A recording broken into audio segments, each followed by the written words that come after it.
ప్రస్తుతం మనకు రుద్రప్రయాగలో యాగం జరుగుతుంది. రుద్రుడు అంటే పరమేశ్వరుడు, దయాహృదయుడు, దయాసాగరుడైన ఈశ్వరుడు. ఆయన సన్నిధిలో మహాయాగం నడుస్తుంది ఇప్పుడు ప్రస్తుతం.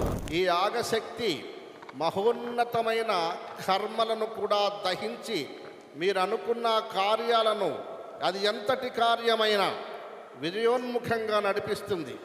మనిషిగా మనం పుట్టడమే సాక్షాత్తు భగవంతుడిగా భావన పెట్టుకోవాలి. కోట్లాది జంతువులున్నాయి, జీవరాశులున్నాయి, అవి భగవత్ శక్తిని పొందలేవు, శాంతి చెందలేదు.